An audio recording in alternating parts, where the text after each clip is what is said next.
Welcome back to the Artie Lange Show. We are here with the great Deana Martin. Daughter of Dean Martin, wrote a book about him called Memories Are Made of This. And Destination Moon is a CD, and there's a duet on there called True Love with her father. Was it hard to do that? Did it bring up, it probably was real emotional. Oh my gosh, right? Yeah. It was unbelievable. Yeah. My handsome husband, John, over there. John, I met John, yeah, what's up? he found the original handwritten Nelson Riddle arrangement. No kidding. Handwritten. Wow. And so here, I'm gonna make this, I'm taking it, I'm pulling this off. Go right ahead. And here, I have that arrangement. We went in, we re-recorded everything with fabulous musicians. Right. So I'm at Capitol Records. I have on my headset, I'm in the recording booth, holding my dad's chart that says Dean. Wow. True Love, you know. Wow. And I hear his voice through the headphones. Oh, that's... I couldn't sing. Yeah. I said, cut, let's try it again. It's crazy. So then I started again, and we recorded it. And then I went into the booth after, and I'm hearing the playback, and I'm hearing our voices together, and they were so similar, and they blended so beautifully. Right. I mean, I started to cry. I Yeah, mean, I'm it was sure. an unbelievable experience for me. Right. And there I am at Capitol Records with his mic. Oh, wow. His The voice, Capitol, the famous place on Vine there. Yes. Yeah, that looks like a big record. Right. And, you know, with all of the people who had played there, you know, Bobby Darin, sung there, Bobby Darin, Peggy Lee, Frank Sinatra, the Beatles, everybody, they're all still there. Wow. And I could feel it, and I felt my dad with me. And the song came, it was just beautiful. And the same person who recorded Nat and Natalie's Unforgettable. Did yours? I keep saying Unforgivable, but yeah. Unforgettable. He did that. Right. So it was, it's Wow. it's an amazing, first of all, story, an amazing moment for me. The emotion comes through, Yeah. I bet. And you know, that's a good way to do it. Father and his daughter, and I do it on my show, Yeah. you know, when I'm in concert. And I have a beautiful video with home movies, and Wow. there's That's that great. gorgeous Dean Martin, and I'm singing with him, and it's amazing. The only thing I could relate to there is sometimes I go to a construction site in Jersey and I put on a tape of my father, and I sit there and he just goes, "Get the coffee!" And I start to cry like I did. And then you that. get the coffee. I cry and I start to get... well, I mean, so this is a labor of love in a lot of ways too, this CD, you know. It is, and it's a lot of the songs that I love. You know, I keep a list of, almost like a wish list of all the songs I want to do. And then we picked each one out, and I have 4 of my own songs, you know, beautiful songs that mix beautifully with the Great American Songbook. Right. So for me to be able to sing, you know, Cole Porter, and Peggy Lee, Johnny Mercer. So all this music means so much to me. Yeah. And I learned from, you know, Rosemary Clooney at home, you know, on Christmas Eve, you know, we're singing with her, Right. or Judy Garland, or Tony Bennett, and they were all there, and Bobby Darin, you know, so for me, it's in my DNA. I'm sure, absolutely, yeah. And I you're on the just- road quite a bit. 280 days out of the year. That's amazing. I am so tired of packing and unpacking. you know, because I've got all the stuff. You know, my dad made it look so easy. He had a tuxedo. I know, yeah. I He did have make it look 80 pairs of shoes, you know. And Well, you're a woman. 10, I mean, I know. But that's an incredible amount of dates because, I mean, I've been doing stand-up a long time. And I've done a lot of road dates. I don't think I ever got up to 280 in a year. It's tough, but you know, it's thanks to my handsome husband, John. Now, your husband, how long have you been married for? 25 years. Wow. Yeah, it's a long time, but it feels like 5 minutes. Now, how intimidating was it for him that to meet Dean Martin? He met him even before he met me, because John was a director for Hughes Sports, so he did. Oh, okay. You know, golf. He was a director for golf, and you say he he's a did a lot of pilot, the too? tournaments. He's a pilot. Oh, He's been okay. a pilot for, I'm not going to tell you how many years. How'd you guys meet? Blind date on Valentine's Day. In L.A.? In L.A., So he walked in, and that night he said to me, "I think we should spend the rest of our lives together." I know. Now, did you do the old-fashioned, I don't know if it was the time frame, but it was Dean Martin, your father was still around when you got married? Yeah. Did you ask her hand? You bet. Yes, he did. He did. How, was that intimidating, John? I'm sure it was. Yeah, so, But he you know, kept you of at course, ease? for Yeah. anybody asking for a you know, somebody's hand in marriage, it's Especially it's Italians, too. That could be all right. Oh, yeah. But the Dean Martin thing didn't affect you at all as much as you thought? I knew him. I met him in '69. I knew him for Oh, you many did? years. Okay. He was a good guy, and but I was very nervous, very apprehensive. Yeah. Sure. Yeah, well, because someone like him, too, could put the screws on you a little bit and make you. He said, well, you want me to send the boys? Right, exactly. Now, what was your wedding like? Was it like... It was unbelievable, and it was at a beautiful church in Beverly Hills, and then the reception was at the Friars Club. Oh, wow. Okay? Yeah. So, and we had Oh, the my God, ice sculpture and all the comedians, and, you know, at the Friars Club in Beverly Hills, you'd walk up the staircase, and there's all of the photos of everybody. Actually, were they photos or were they Some of them were the drawings, the sketches. The drawings, right. So it's from Uncle the guy from Milty the New York Times, yeah. Yes. Exactly. Yeah, it was great. And so to be there, and my dad, of course, came to the wedding, and Yeah. I mean, everybody was there, and it was just fun. We Yeah, had a great I'm time. a friar. I've been for a while, so I know that I joined here, but I've been to the one in L.A. And it is almost like it's a lot of ghosts, but Yeah. but in a charming way. It's not eerie at all. It's fun to know that they used to be there. Yeah. You know. Yeah, and I mean, and that was so much fun, and you know, and we loved the Friars, and you know, and Freddie Roman, and oh my God.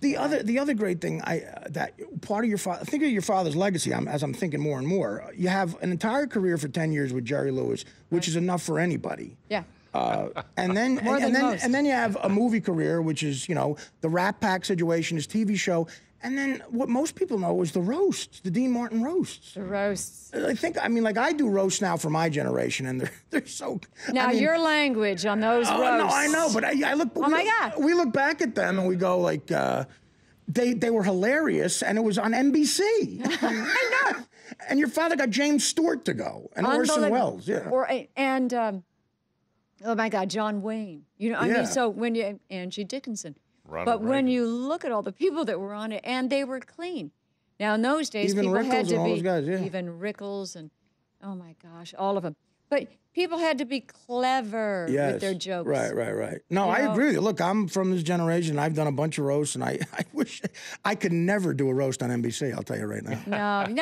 No, you could. Well, no, because you're smart. You're a smart guy. If I had to, but we sort of opened that door of the, but listen, the infomercials for your dad's roasts are more entertaining than half of the shows on TV. I can't stop watching the infomercials. You're absolutely right. Yeah, you know, they're and great. you know, I mean, and I watch the, you know, and I'm sitting there, I'm going, why am I watching this? I have them. I was there. Did you go to a lot of them? Oh yeah. Yeah. Absolutely. Because to see the outtakes. Right. Oh, You know, that's I mean, the that best, was yeah. that was great. And just to be around these people. And the sense of humor, there's not many guys on that level of show business who would let themselves be taken out like that. Your father would sit there with a cigarette and just laugh. And one of the greatest moments in the history of talk shows is on Johnny Carson's show. Yes, I know the one. George Gobel. George Gobel. And your father's putting the ashes out. Oh, yeah. If you want to see what show business used to be. I know. And then didn't George Gobel say, you know, I feel like I'm a tuxedo. No, I'm a pair of brown shoes. Do you ever feel like the Around world is a tuxedo. tuxedo and you're a pair of brown shoes? Yeah. Right. He was brilliant. He thought he was killing. And the reason he was getting so many laughs and Carson was having because your father was, when he would laugh, would put a cigarette ash out in his drink and even see it.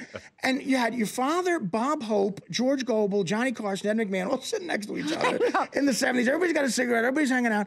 And your father's laughing. But that's the kind of guy he was. Like He right was. there you go, like what?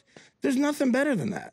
There's nothing better. And he would just do it because that would make him laugh. Yeah. He was, you know, I mean, he would be sitting there, you know, and he had these huge, massive hands. Right. And then, you know, he said, I got to go iron my hands. You know, and he'd walk away. And he didn't care if anybody Right. got it, listened to him. He would just say things. Right. Or he'd say, I have to go finish my novel. And then Yeah. he would, you know, walk, his novel?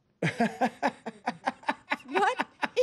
What is he doing? Yeah. But that's the way he was. And then he'd be gone. But him and Sinatra with Ruth Buzzy at those things that she'd be, they'd be making comments. my God. Yeah. She's hitting both of them. Like I'm trying to think that would be like Brad Pitt and George Clooney getting that done to them nowadays. I couldn't imagine that.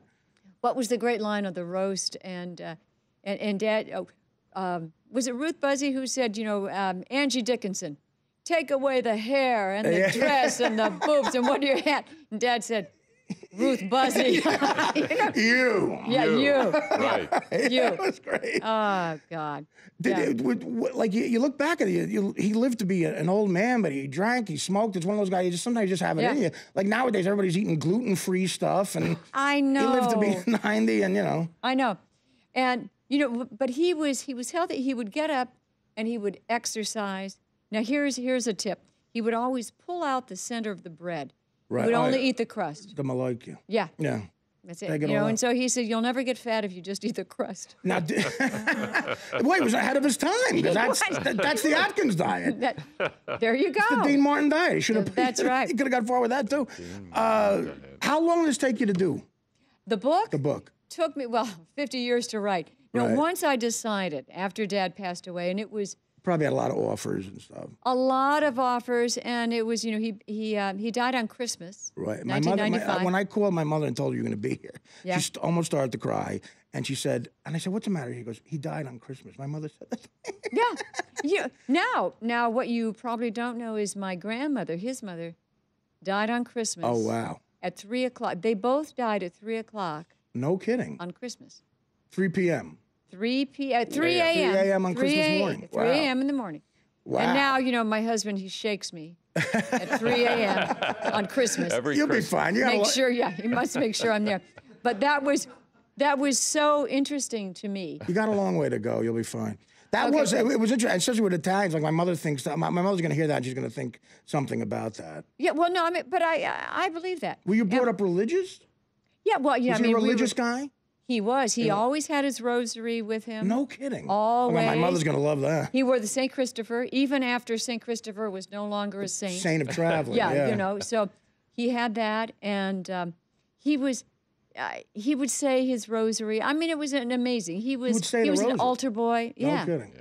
You know, and you know, there was just something spiritual and sweet and down to earth about him, and that's how he taught all of us. Right. You know, to be that way. So we were all, you know, we all were baptized, we have communion, and we were confirmed. And in fact, the church in Beverly Hills, where I was baptized and all of that, I sang for President Kennedy. Is it the one? Is it the Good Shepherd? Is Yes. that one? Yeah, I know exactly where. That's where we had I went Frank to Sinatra's. I went to church there a couple times. You Yeah. did? Yeah. So I lived in L.A. and my mother would say, "You're going to church." I would go sometimes. you have to go to. Feeling you have guilty. to go there. Yeah, absolutely. You would go to church sometimes. Yeah, I have to admit, I wish it was more. You're right, Easter, Christmas. Easter and Christmas. Okay. I would But go. you had I to- would go when I felt guilty. So I was hungover in church a lot. That's a horrible feeling. That's a bad feeling. But how are the rest of your siblings doing now? Everybody is good. Well, you know, I mean, Dean Paul, you know, passed away in '87. And your father was never the same. My mother talks about that a lot. She's always like, "Oh God, what a You're not supposed to lose your children. died in a plane crash." Yeah. Right. Yeah. Right. And you know, Captain Dean Paul. Right. And he was such a good guy, and it was way too soon. Of course. You know. And now. And it's still, you know, and it's hard for me to believe because he had just gotten a new a TV show, The Misfits of Science. Right. You know, it wasn't right.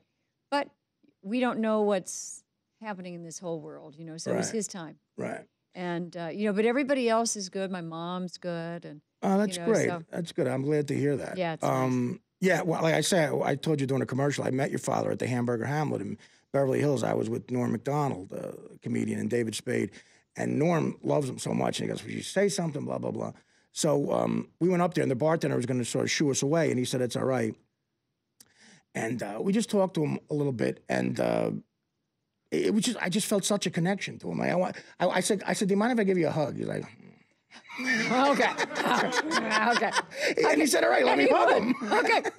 And I don't know. He's one of those guys that was such a part of your life. You felt he had pain. You felt pain. Yeah. And it's just I don't know. I'm glad you're still here, and you and your husband are traveling around. I'm glad that there's still people like you guys out there, and Thank from you. that time, because. I'm considered, a rebellious, crazy person, but Not you. But I really have a ton of respect for what you do and the life you lead, and I look up to it, and I wish you nothing but the best. I wish you could come back a lot. Thank you. I will come back because we're going to be in New York a lot. And, Yeah, you know, the 200 show, anything. you've got to come to this show. Go on to DeanaMartin.com. Find out where I'm going to be I'm because it's fun. gonna bring my mom, Bring your mom. What's your mom's name? Judy. Judy. Yeah. Judy, She's listening. Believe me, she's Okay, watching. good, Judy. Memories are made of this. Great name, too, by Deana Martin. Go get that as soon as you can. And the forward by Jerry Lewis, which is pretty cool. That's great. It's very cool. And Deana Martin, Destination Moon. Do you know where you're performing next? Just go to the website, right? Go to the website because I'm all over. Which is what again, the website? DeanaMartin.com. Dean with an A. DeanaMartin.com. Go check that out. And I definitely am going to come see you. And I appreciate you staying a little longer, too, and giving us time. And we'll plug this the rest of the show. I can't, I'm speechless. I really am a big fan. I have to say to you, you have been fantastic. You know so much about me, and this is one of the best interviews I've had. Oh, thanks. Ever. Well, sometimes you don't know if I'm asking too much. I don't know. Have I gone too far? Yeah, because I tend to, but not around you. I'd be afraid of your father still if I went too far. He would, and I'd be very afraid. I will listen. Hope to see you again soon. Best of luck. And nice to meet you now, okay? Too. And we'll be back with the great John Sally after this. Deana Martin.